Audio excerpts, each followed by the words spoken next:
topic for this time of year, just because, it's springtime. We're getting lots of thunderstorms on our routes. You're going to start seeing that more and more. The weather radar is a point of contention, I think, with everybody, because we don't always really trust it. I know I don't trust it. And so I had an issue on a recent trip, and I was with Tyler Will and Ryan Bailey. So either of those guys is here, they know what I'm talking about. But, we had some weather in front of us. It was moderate to heavy rain. There was no lightning or anything like that, but it wasn't painting at all. We flew right into it. It was pretty bumpy. We got out of it. It was fine. But, after that, I'm like, what could I have done better? What could I have done ahead of time to see this? There had to have been something. We got to be able to make this weather radar work for us. So I started digging a little bit and figured this would be a good topic to talk about. So before we go any further, I just want everybody to kind of, here's kind of a summary of what we're going to talk about. But take yourselves to a simpler time. Well, maybe not simpler, but a long time ago. Imagine it's 1970 and you're flying one of these bad boys. It's the C-7 Caribou, in and out of Vietnam. We used to fly these in the U.S. Air Force, and then the Royal Australian Air Force flew them too. And they, from what I was seeing, there was the pilot that landed the Qantas A380 with a catastrophic engine failure, wrote a book about it, and they used to, apparently the Australian ones did not have radar. I'm assuming ours didn't either. They were pretty primitive. And he talked about a trick that they used to use where they would literally take a water bottle, hold the water bottle up to their eye level. So they would fly along and they'd see something like this. And they'd say, shit, how are we going to get, if we can't go around it, are we going to be over it? And if that water, that line, if the clouds popped up above that water line, they knew they were going to be in it. And if it was below it, they needed to be on top of it. So it's like an old school trick that these guys used to use. And frankly, I've used it in Fred before. And, it's definitely something that works to a certain extent. Keep in mind, these things can build as you get closer, but I thought that was an interesting kind of anecdote and something they used to do back in the day. It still could potentially work for you. So there's a little trick for you if you want to store that one away for later. But I just think it was funny. It's funny how far we've come. We complain about how bad our radar is, but at least we've got something, and there are ways we can make it work for us, and I'll get to that. Some tricks you can use. So just like briefly, I don't claim to be, I'm not an engineer. I don't know how this stuff works in detail, but just to give you like a background on how, what's actually happening when we turn this thing on, I'll kind of get into that a little bit here. So radar was actually developed during World War II, and it was actually meant to detect airplanes and not weather. So every radar is essentially the same. Like, even though ours, the one that we currently have, isn't great, and the one we're getting is going to be a lot better, they kind of work the same. The components are all the same. You kind of have the same makeup. So transmitter and receiver, we have one RT unit. And essentially what happens is it's just going to transmit pulses of microwaves, and then some of those are going to be bounced back. So whatever it sees out there, if there's something that's reflective, and we'll get to that, but reflective precipitation, whatever it is, bounces back to the receiver, and then whatever time it takes to bounce back is the distance, and that's what translates to the display that you guys see in front of you. So it's all about these waves and about what what's coming back to the receiver. On the ground, they use these S-band radars, which I guess are just stronger than what we have. And there's limitations there. The reason why we don't use these stronger ones is they don't have an attenuation issue, so they can see through a lot of weather. We can't really see through some stuff. And also just the sheer size, like it wouldn't fit on the airplane. So, and if you saw through everything, you just get a ton of ground clutter, right? So that's essentially why we kind of go with the X-band for most aviation applications. Keep in mind that they don't paint clouds, like they paint moisture, but it has to be reflective. So reflectivity is essentially just, what is going to be bounced back to that receiver. So it's measured in decibels, and a lot of the precipitation that's out there is not going to be very reflective. So if you've got light rain, dry hail, ice crystals, stuff like that, the radar is not going to paint it. And so that's a lot of the times why, like probably why I didn't get a lot of stuff on that mission I was talking about, because it was moderate to heavy, but not heavy enough that it was going to really paint so much, just because it's not reflective. And something that I didn't know, I looked this up in the 11-203, which is the aircrew weather guide. The tops of thunderstorms is where a lot of that dry precipitation lives, the dry hail and stuff like that, the ice crystals and whatnot. So that's why a lot of times we don't paint tops, and it's kind of hard to know. Fortunately, with the new weather radar, it's going to help us with that, which I'll talk about later. But you might see a top and you might paint the bottom of the storm, but you're not going to necessarily get the top of it because it's where the dry precipitation lives. So the bottom line with that is, we'll get into techniques for painting stuff, but use your weather charts to the max extent, like know where stuff is. And then, the water bottle trick always works too. So there's one for you. And then obviously your clearance limits for ACs and those that are going to be ACs, and everybody should keep these in mind, but this is stuff that you really need to know. And it's because, Lily, how much water is in the water bottle? Any amount of water, actually. But yeah, it's something you got to keep in mind, because these storms they can shoot hail out the top, out the sides. So you just want to make sure you keep these clearances. We don't really care so much about the tactical ops things. We don't really do tactical ops. If you're on approach or departure, there can be weather within 10 miles. It just can't be like on your path. I mean, if you're, on the ILS and you break out and you see a big cell to the right, and you're in a safe position to land, you're not going to be like, oh, there's a storm within 5 miles, we're going around, because it's probably going to put you in a more dangerous spot, unless there's a greater need to go around there. So that's kind of what that's there for. And the tactical ops thing, 0 degrees Celsius, lightning strikes are most likely to occur within 8 degrees of the freezing level. And then also you'd avoid icing. So you got to make sure you're above the freezing point there. A trick for you guys, if you haven't seen this one, if you pack for your flight in ForeFlight, and when you normally would go to send to somebody else, like there's a little button you can send it to somebody, there's also an option to send to flights. And I think most of you probably know about this. If not, I'm sure someone on your crew could help you, but send the flights and then you get your weather briefing. One of the first things you'll see here is this vertical cross section. And one thing I picked up from this Weather for Air Crews guide is that the tropopause, which I'm not a meteorology guy, I don't know what makes it up, but it's essentially like a lid for thunderstorms, and they actually use that verbiage. So the red dashed lines here, you can see these, that's the tropopause and its route of flight. And essentially you're not going to get thunderstorms going above that level. So the blue line is our route of flight and our altitude. So on this leg, I kind of knew that we were going to be above the threats, right? I mean, it doesn't mean to say that things can't pop up, but it just gives you some extra SA if you're, in base ops and you see some stuff in your weather package, you could kind of look and see where exactly this stuff's going to be an issue. So if you're above the tropopause, you're probably going to be safe. You're going to probably be on top of whatever's out there. If not, then you want to be more on guard. So some of the stuff you can control, everybody's kind of familiar with this panel, and I'm just going to walk through like what each kind of basics of what each thing does here. And if at any time, I didn't say this earlier, but if at any time anybody has questions, let me know and I'll do my best to try to answer them for you. So when you go to standby, I think everybody knows it's like the first thing you do when you get in the seat, right? You adjust your pedals, you make sure your window's closed, you check your oxygen, you go to standby.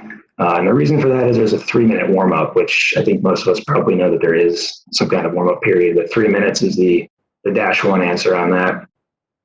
When you go to test, it's actually, it is not transmitting, which, I think we all probably know because we do that with ground personnel nearby. But in case you were wondering, it is not officially not transmitting anything out of the antenna because it sends what's called a dummy load. So it's essentially simulates an antenna. Whatever little emissions there are absorbed immediately. So you can go ahead and do that with ground personnel nearby and whatnot. So it's not going to be an issue. And then there's an internal test sequence. So this is what it looks like. It's what we're all familiar with. You get the 5 distinct color bands. and then the green, kind of from 80 to 100 miles, that green shade right there. And if anybody who's under the age of, I guess, 28 or so knows what this is, $5 to you. But what I want you to take away from this slide is there's a proper way to set the panel when you test it. I don't know if everybody's really aware of that, but this is what they want you to be doing. So tilt control to 0, and then the stab control switch on. Yeah, Dawson. How old are you, Dawson? Son of a. Okay, send me your Venmo, bro. And then you want to go out to 160 miles. I think that's been foot stomp, but just make sure you're doing that there. That is a requirement for the procedure there.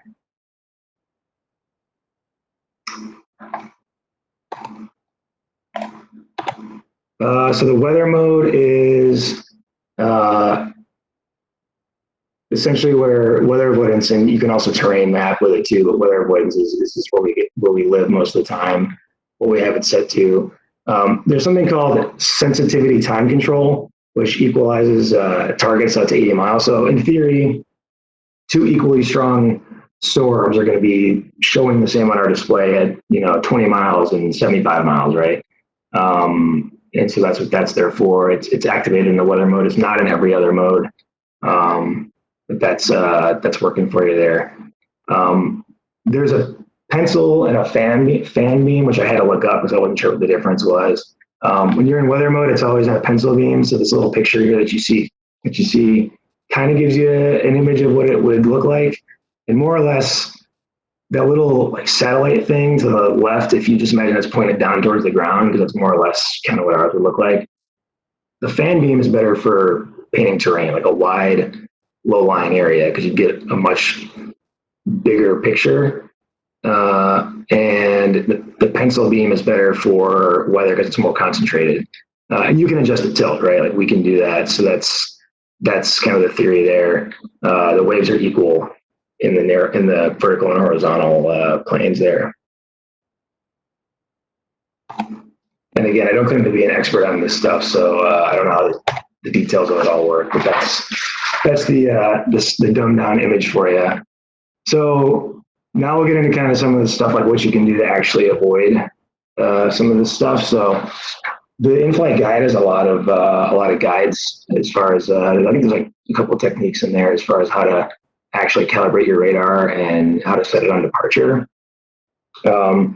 This is the easiest in my opinion. It just, adjusting the range ring down to your altitude and then tilting the radar down until your returns are centered in that ring and then raising it up 10 degrees.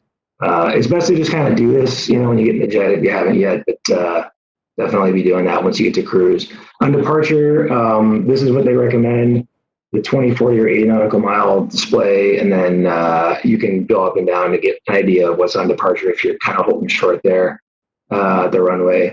And then they say 5 degrees up and then lower by 1 every 5,000 feet of altitude.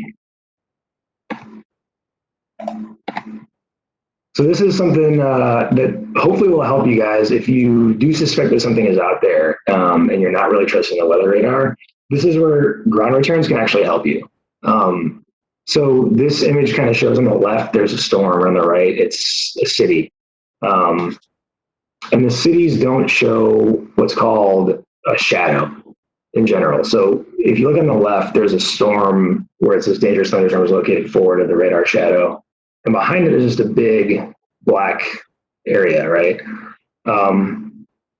So one thing you can do if you think something's out there, if you got it calibrated, you're at cruise, whatever, and you see like a little bit of green, I think we've all seen that before. It's like, there's some green out there. Like, I don't know if that's something I should be worried about. You can actually tilt it down until you get ground return. And which I know is like, we're always like, you got to get rid of that. It's just clutter. But in this case, it could help you. Because if you see this big black shadow behind this cell, it's very distinct. You can kind of see it there. You have a pretty good idea that something is there and you want to avoid it. And you also want to avoid that black void as well, because you don't know what's behind there. It's not that reflectivity. The waves are bouncing back, right? So it's not seeing what's behind that cell. So you're going to want to avoid the cell and what's behind it as well. The cities on the right that are painting, you just kind of notice there's not as much obvious radar shadow behind it. You'll get it with mountains a little bit, so that's kind of the trick here. Is if if you paint a really tall mountain, you might get some of it. So, but you just kind of have to at that point, do some pilot shit and just know where you are, right? Like know what terrain is down there, and if you're in an area where it's mountainous and there were no thunderstorms forecast, and you see that, then just be smart about it and be like, okay, it's obviously just a mountain. And you can use your JIPWIZ to back you up on that too. So yeah, this is a case where you could use ground clutter to kind of strengthen, I guess the abilities of our limited radar at this point. So if you want to know how tall it is, again, it's in the in-flight guide, and it's pretty straightforward on how to do it there. But I did this on my last flight as an example of like showing the limitation at the 60 miles. So it does note that it says 60 miles is kind of the limit, and this is why, because the band of the radar gets wider and wider as it gets further out. So as you get further out, it starts to paint ground, right? And I did this, just to show that. So I painted this terrain out there. It was 4 degrees down and 60 miles out, so it's 24,000 feet below based on this math. We were at 32,000 feet, so it was 8,000 feet.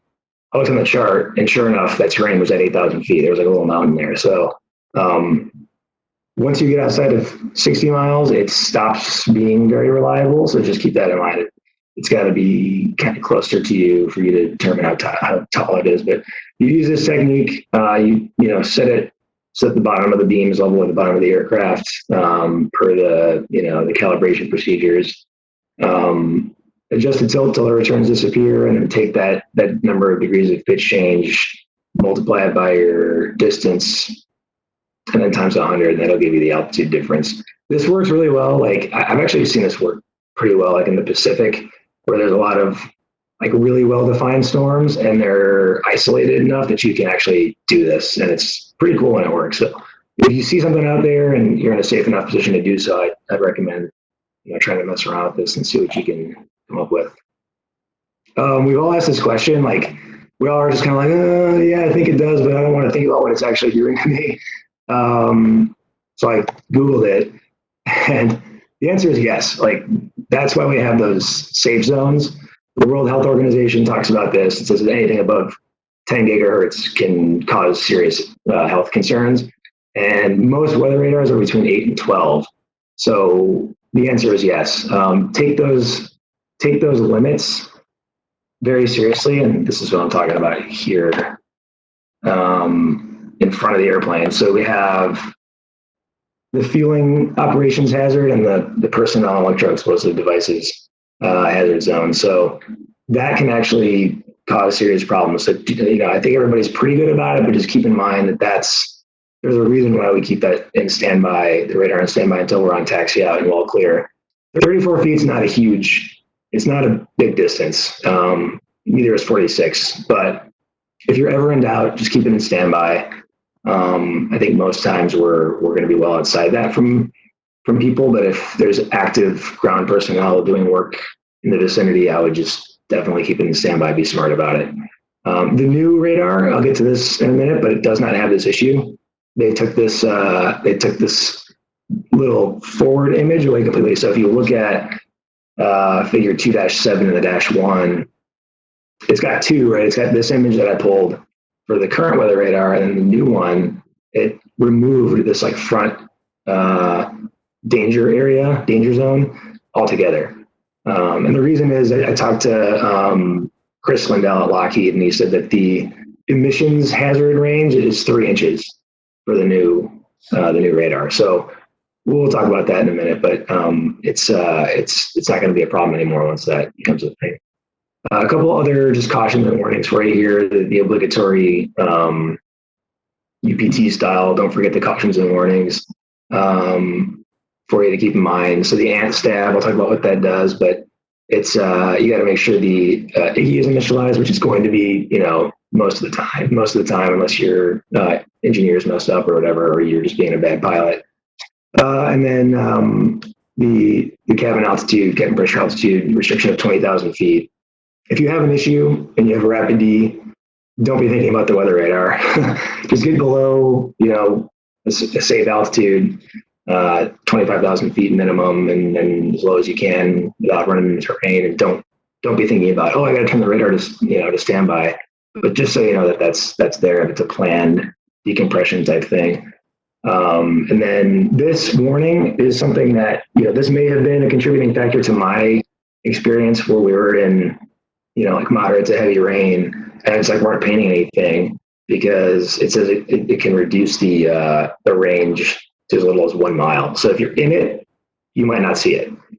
So the best way to do it is just be proactive and try to use those ground return techniques that I mentioned earlier, and whatever else you can to just avoid going into it to begin with. Because once you're in it, it's going to be hard to see what's in front of you potentially. These I'm just going to hit real quick because we don't really use them, but just so you have an idea what they do.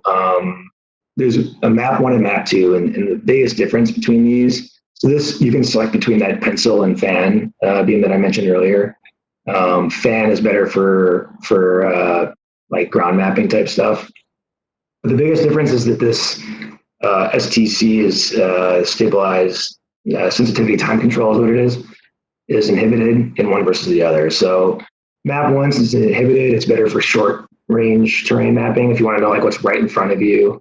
And map 2, since this is activated, it stabilizes the returns that are up to 80 miles out, and so it's better if you're doing a low level and you want like a longer term view of like what's going on, or even if you're just like cruising, you want a longer term view of what's out there. Map 2 is better for that. The beacon, I don't know if there are any 135 people in the house, but so essentially what this would do is it would transmit a signal to trigger like another X-band beacon, and it would actually just display like an arc on our nav display, like where they would be, which to me sounds awesome. Like it would be probably more precise than the painting skin paint technique, but according to the KC10 bros I talked to, they used to have this and they don't anymore. I don't know about the 135. I'm guessing they might because it's a lot of older equipment, but I'm not sure on that. If someone knows, feel free to shoot it out into the group. So gain and antenna stabilization. Real quick, a bit on that. I think a lot of us are confused on what gain actually does, what it is. I know I was, so I had to look it up. But it doesn't strengthen the signal of the radar. It just increases the focus. So it like narrows the focus if you think about it. If normally we just keep this in auto, and this is what the dash 1 says. It's preset for a calibrated function, blah, blah, blah. What does that mean? In theory, it would just adjust itself to whatever it needs to do to paint what's in front of you. But I would recommend leaving it in auto unless you have a very isolated potential cell in front of you, because it narrows that beam. It's not going to look, it's going to decrease the sensitivity of what it's looking at, outside the center of that beam, but it'll increase the sensitivity of it like right in the center. So if there's one cell out there that you suspect, you can adjust it manually to try to get that to paint a little bit better. But if you have like numerous thunderstorms or you suspect that there's more than just one, it's probably a bad idea to mess with it because it's going to distort the color levels kind of on the outside of the middle part of that beam.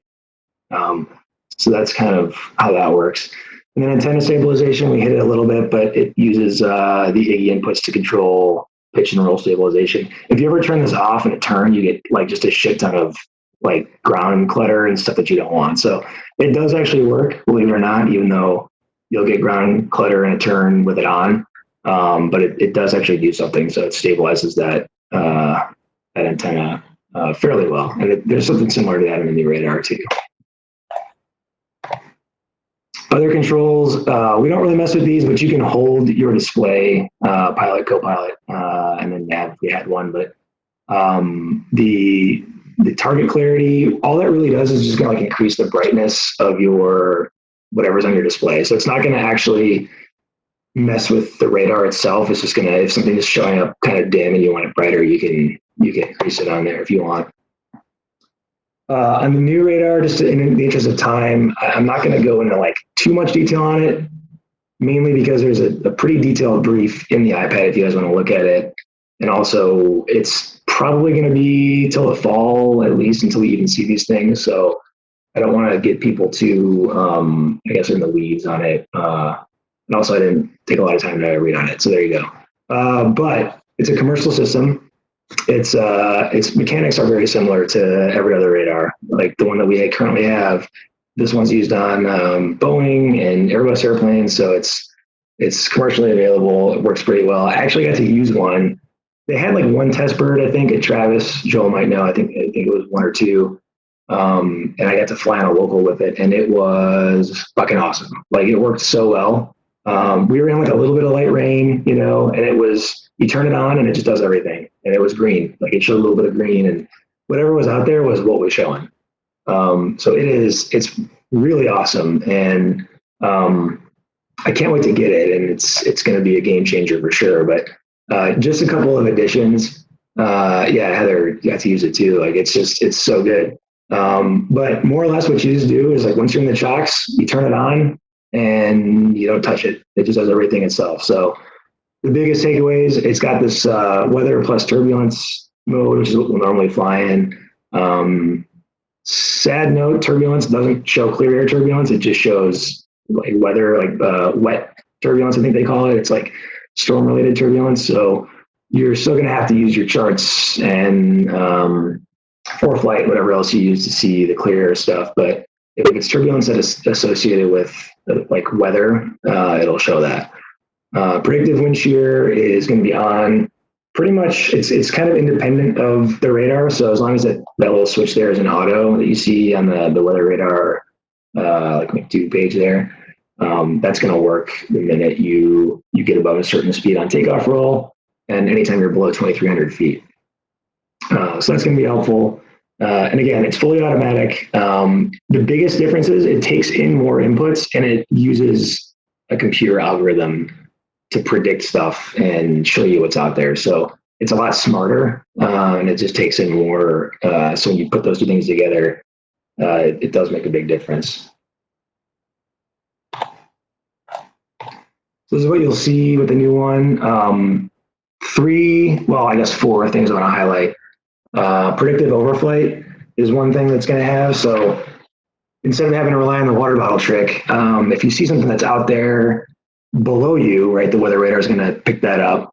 And these things can grow rapidly, right? I think a lot of us have probably seen that where a storm has built by the time you've gotten closer to it. So what it's going to do is just show this little red box with dots in it for a cell that's currently below you. But as you get closer, it kind of keeps analyzing it and looking at it and comparing it to what it was, 10 minutes ago. And if it's growing to the point where it's like, yeah, it's going to be at your level or higher by the time you get there, it'll show this red box.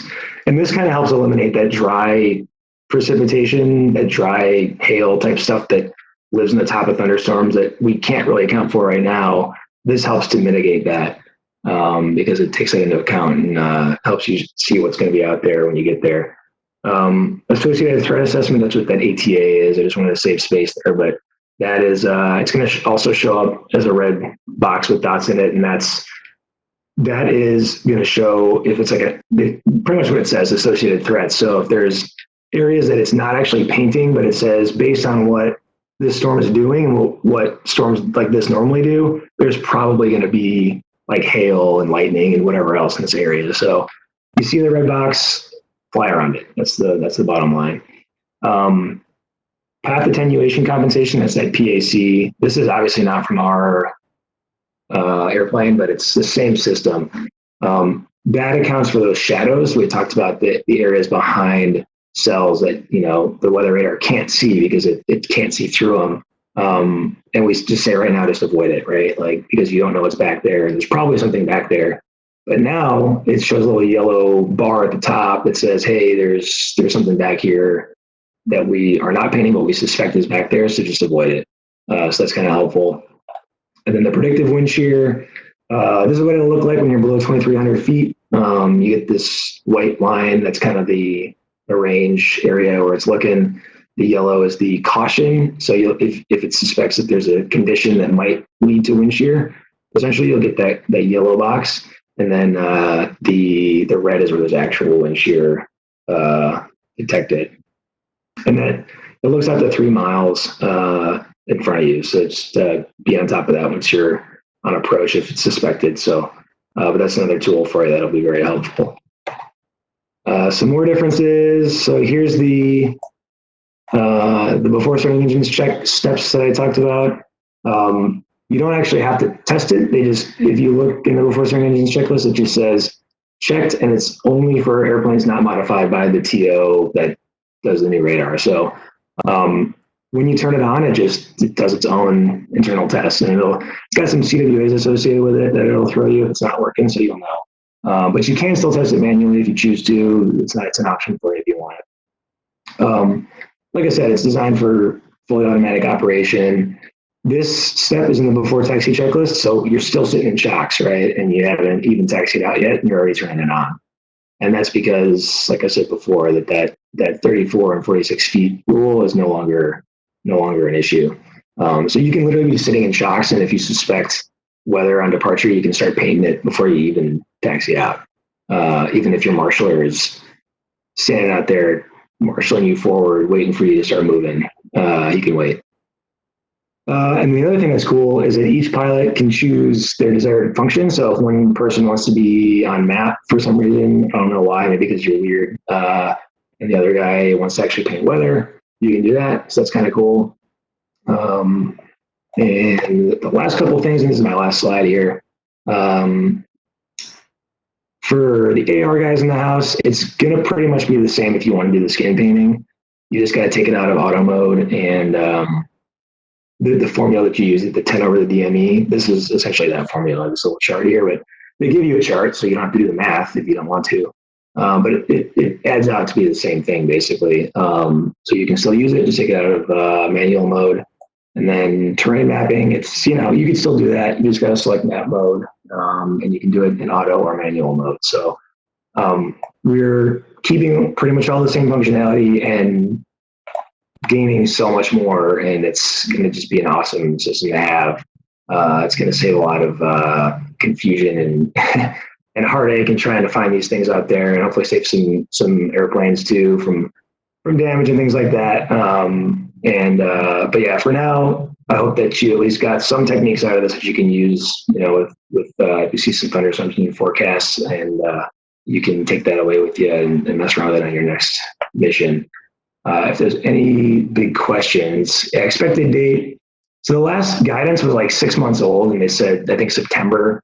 So I was talking to Joel about this, and Joel, jump in if you got anything else, but I didn't get a response from Chris yet at Lockheed, but I would suspect a couple months after that. So maybe like wintertime would be my guess. That's just kind of how these acquisitions things work, and it just takes time. So September was the last guidance, but it's old. So I would realistically think like winter. There you go, October from Joey. So that's the latest, and don't be surprised if it changes. Hopefully not, but that's what we got. So for the next storm season, we got kind of in our midst right now. It'll be the old stuff. So yeah, probably October. It's probably a safe bet if I was a betting man, October 2030. But yeah, any questions on any of that stuff or additions? Hey, this is Joe. Just got one little thing from my nav days. We had the exact same weather radar that this one has, that we had in the AWACS. We were actually flying towards the cloud, but it wasn't painting anything. I kind of blame it on my second lieutenant that I wasn't very experienced, whatever. Because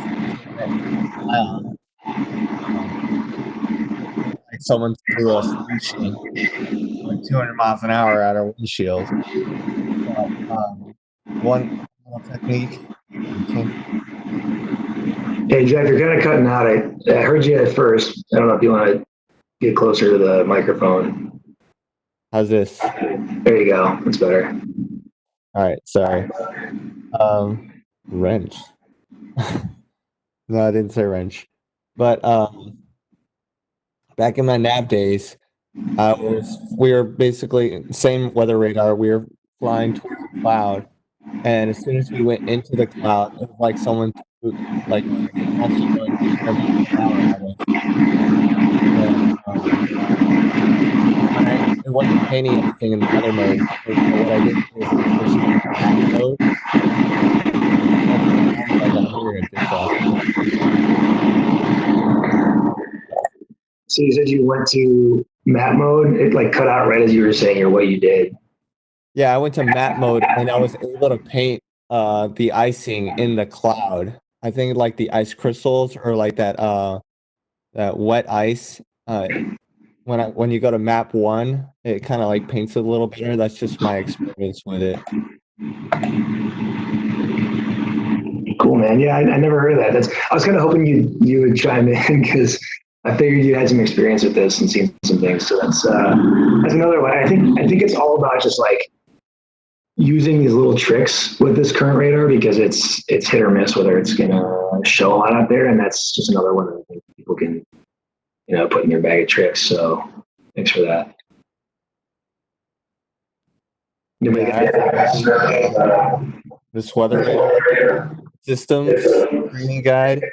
It's pretty big, pretty robust. But if you want, I can try to digitize that and put that into the EFB so that people have some sense of like a guide because it talks about how to Hey, Mike, try the muting your weather and phone. everything. Try muting your phone or laptop real quick.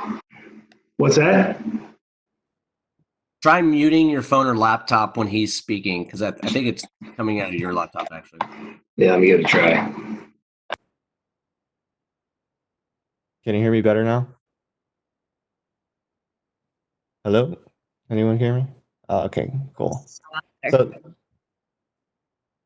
yeah, this weather radar training systems guide that I got back in my nav days. It's pretty robust. It's got a lot of stuff. Talks about like painting, like weather, like how to do it, how to set like all these little neat pictures. It's from 1989, but if you want, I can try to digitize that and put that into like the EFB in a digital format so people have it if they want to reference it. Hey Jeff, did you say you had the new weather radar or the old weather radar on? That's the old one, the old weather radar. The same one that we're flying with right now. Yeah, that's the same one we had in the AWACS. The story was that we were flying towards like a cloud, but I wasn't painting anything in the weather mode. But as soon as we got into the cloud, it was like someone threw slushy. No, not a wrench, a slushy. So it was like basically like wet ice just like falling on the windshield. Uh, and I couldn't paint anything, but when I put it to map mode, you could see all this red around us. So I was able to paint the icing on there. And that I use that throughout my time as a nav. Like when I wasn't able to paint anything in the weather mode, I just tried switching over to map mode, and if there was icing, like it would paint it. And sure enough, like when we got close to it, you'd start picking up the icing on there. Yeah, I wonder if it has to do with like the map mode being in like fan, so it looks more like directly below you and like in front of you as opposed to the pencil mode, which is just kind of it might not get what's like happening immediately in front of you or like a little bit closer. But that's interesting. That's another good trick, man. I'm gonna try it. I'm gonna try using it like if I see weather out there. Like I think every little thing we can do to help ourselves out is good. Yeah, if you can't do it in weather mode, just try doing it in map mode and see what you get.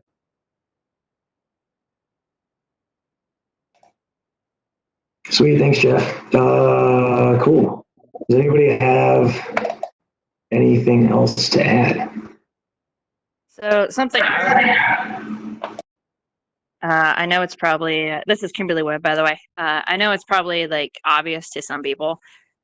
If you have a choice and you're the only one in the seat, and you have to choose between like you have to go around a thunderstorm, take note of the winds before you choose your direction, because not only do you want, like, generally the rule is you want to go upwind, but there's multiple reasons for it. One of the primary reasons, I guess, is because the storm is going to be moving downwind, and so it might just go into you if you go downwind. The other thing that we learned, we flew about 30, 40, I think almost 50 miles downwind from a thunderstorm because we couldn't go upwind while we were over Saudi Arabia. So we had no choice but to go downwind. But the other pilot had the expertise to realize like we want to get further than 20 because it was a massive storm and it was a powerful storm. And so even though we flew about 40 miles downwind of the aircraft or of the thunderstorm, we still had heavy turbulence. We were still getting like basically blow off from the storm. So we weren't near the cell itself, but it was still affecting the air so badly 40 miles down the downwind that it was like we were still losing altitude and gaining altitude. We were in moderate to, I guess I would just call it probably moderate, but more on the like heavier moderate side. Definitely not like the little rumbles that we get, but we were definitely losing 300 to 400 feet at a time, and lost some airspeed and gained some airspeed. So something else to keep in mind when you're just picking a direction is probably glance down at the wind indicator and be like, if you can, try to go upwind of the thunderstorm just to avoid that, and also, of course, to avoid the thunderstorm itself. Yeah, thanks, Kim. That's a good point. And like it brings up to me, like as an AC, just the thought of like the thunderstorm field they give you, like 1,500 pounds for isolated thunderstorms. Cool, that's gonna help me, you know. So I think every AC probably can relate to that. Like you see a whole bunch of isolated storms in your weather package, and they give you like some shitty little amount of fuel. And so yeah, you might have to go that far around it. So if that's the case, you know, if you see, for me, if I see multiple pockets of isolated weather that we're going through, I'm going to take extra gas. But that's me. It's the technique, and everybody will have their own. Climb over, yeah, that's obviously be the preferred way to do it. But you can do what you can do at certain times. So yeah, but thanks, Kim.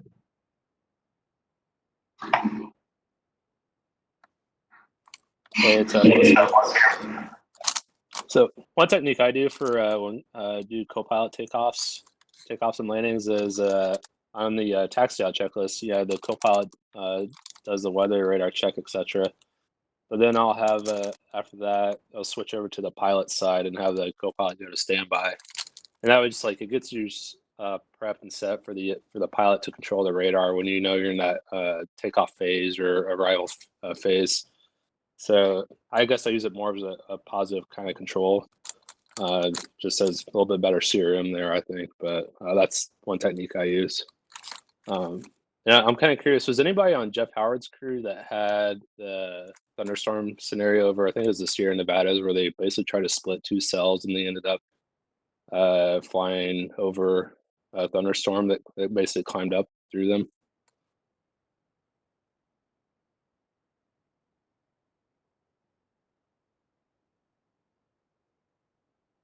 Yeah, it was a couple of years ago, so I don't know who else was on that crew, but it sounds like a similar kind of scenario. MTO that you're talking about. But the new weather radars, should help prevent that. But I was just curious if anybody had the full details on that story, or if they'd heard it from Howard himself.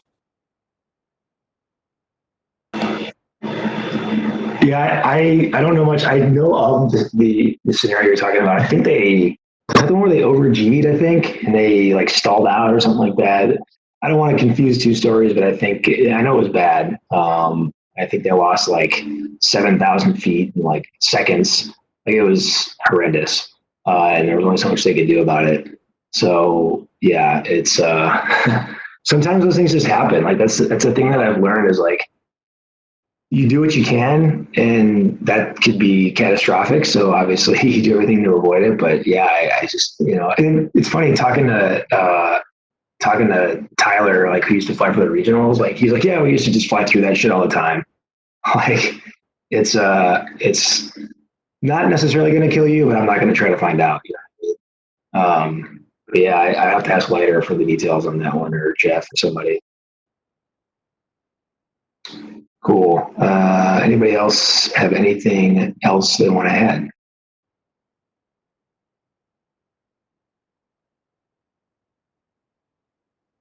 Yeah, Heather, the US, I guess, ETC controllers will be good about that. Like Oakland will even, they'll send you like Sigmas via CPDLC. So that's kind of nice. But yeah, definitely take those into account too.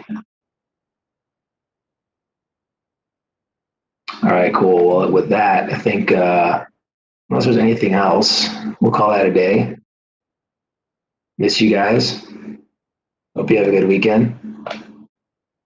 Hopefully we'll be hanging out again soon.